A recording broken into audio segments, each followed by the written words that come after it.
नमस्कार साथियों, सबसे पहले मेरे YouTube चैनल में आप लोग का स्वागत है। मैं क्लास 9 का इंग्लिश लेसन नंबर 3 हम स्टार्ट करने वाले हैं, जिसके पहले हम सारा वीडियो अपलोड कर चुके हैं। 1 से लगातार 2 तक कंप्लीट हमारे हो चुकी है। ये हमारा 3 लेसन का बना रहे हैं और इसी के बारे में आज हम बात करने वाले हैं। वैसे कैंडिडेट जो आप लगातार अगर आप देखना चाहेंगे तो क्रमानुसार आप 1 बाय करके आप देख सकते हैं। तो हम स्टार्ट करते हैं लेसन नंबर 3। इस लेसन का नाम है द लिटिल गर्ल्स। ठीक है, उसके बाद एक छोटी लड़की की एक स्टोरी है। इस स्टोरी से स्टार्ट करने से पहले हम कुछ ऐसा चीज़ होता है जो बताना बहुत ज़रूरी होता है कि आखिर ये शॉर्ट स्टोरी में होता क्या है नहीं है, इसके बारे में थोड़ा सा जानकारी लेते हैं। बिफोर यू रीड मतलब कि इसको पढ़ने से पहले हम बात कर लेते हैं।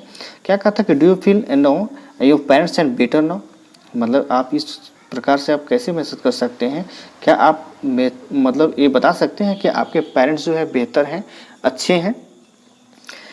तो वेन यू एंड वर्ड्स क्या कहता है, when you were and much younger, आप जब बहुत छोटे थे उस समय की बात हो रहा है। तो and perhaps you know understand and reasons for the some of their and actions and use to the upset your earlier.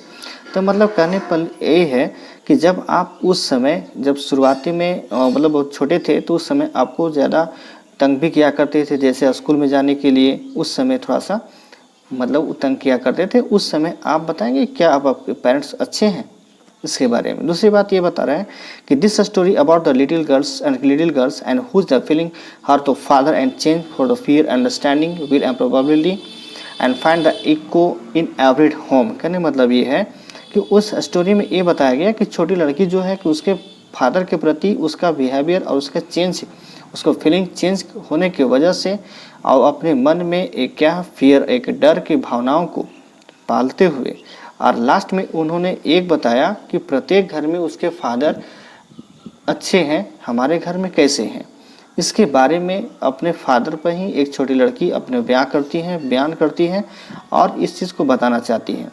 ठीक है, उसके बाद फिर हम आगे बात करते हैं। To the little girls he was and figure and to be and feared and avoided. कहने मतलब है कि एक ऐसी मतलब छोटी लड़की जो उसके मन में अपनी उसके फिगर है, डरावने टाइप में उसका फिगर बनी हुई है और उससे बचना चाहती है। Every morning the before going to work ना कि ही came into the room and give her and the casual case to the which and see and response with and goodbye father. ठीक है, प्रत्येक मॉर्निंग सुबह सुबह क्या है कि आपने कुछ भी काम करने से पहले उन्होंने क्या है अपने घर में अपने एक छोटी से गुड बाय बच्चों का आप देखे होंगे कि बच्चे लोग गुड बाय है ना, गुड बाय अपने कह के गुड बाय फादर है ना, ऐसे कहते हुए अपना हर काम को रिस्पॉन्स करते हुए चली जाती है। इसी प्रकार से यहाँ भी है। तो हाँ क्या कहता and oh and there was and glad and sense the relief when and see and heard and hear the noise of the carriers and growing fainter down the long road. कहने मतलब ये है कि जब वो क्या है कि ऐसा मतलब उसको खुशी होती थी, जब उस प्रकार से उसको खुशी महसूस होती थी कि जब वो सुना करती थी कि जब मेरे फादर जब धीरे धीरे किसी रोड में वो अपने किसी चीज़ को अपना लेते जा रहे हैं है ना, अपना धीरे धीरे वो चले जा रहे हैं, तब इस प्रकार से उन्हें जब सुन करके महसूस होता था, खुशी महसूस होती थी, थोड़ा सा उसको शांत मिलती थी क्योंकि अपने फादर से बहुत ज़्यादा डरावना की भावना रखती थी। In the evenings when he comes and she stood near the staircase and heard his and Lord's voice in the hall। कहने मतलब है कि प्रत्येक मतलब इवनिंग में यानी इवनिंग टाइम में तो वह आते हैं और वह वहाँ से वो जो बच्ची है वहाँ से सुन रही होती है, सीढ़ी पर से आकर के सुन रही होती है। और उसके बाद फिर लॉर्ड आवाज़ में आने के बाद वो कहते हैं कि मेरे क्या कहते हैं bring my the T into and my drawing rooms. ठीक है, ये कह रहे हैं कि टी जो है चाय मेरे रूम में लाओ, ड्राइंग रूम में लाओ।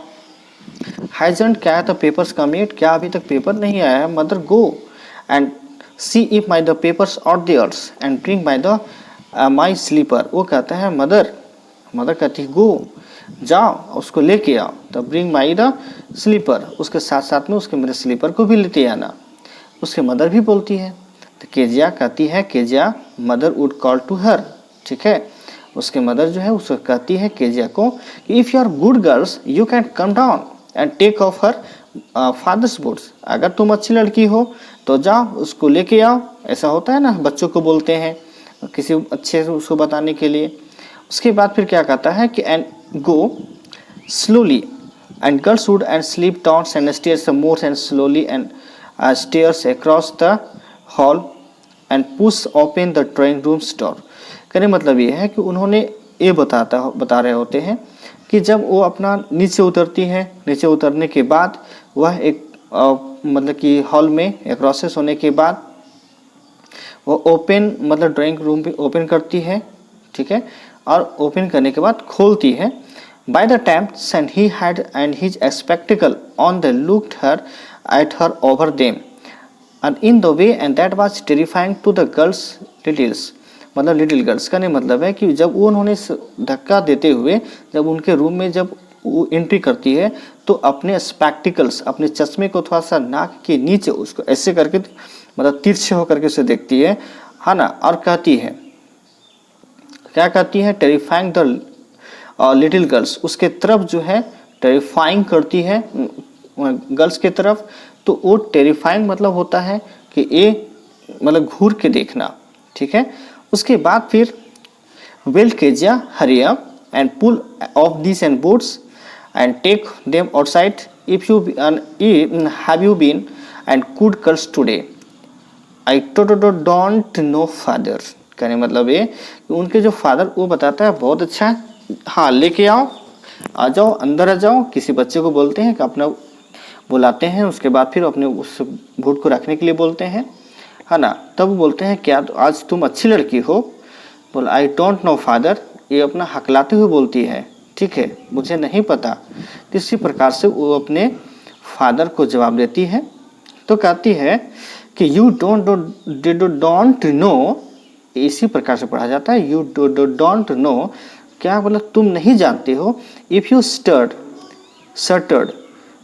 And like that the mother will have to take you to the doctor. अगर तुम इस प्रकार से हकलाओगे तो तुम्हारे मदर को उसके ले जाना पड़ेगा डॉक्टर के पास दिखाने के लिए, ठीक है। उसके बाद फिर हम लोग मिलते हैं नेक्स्ट वीडियो में।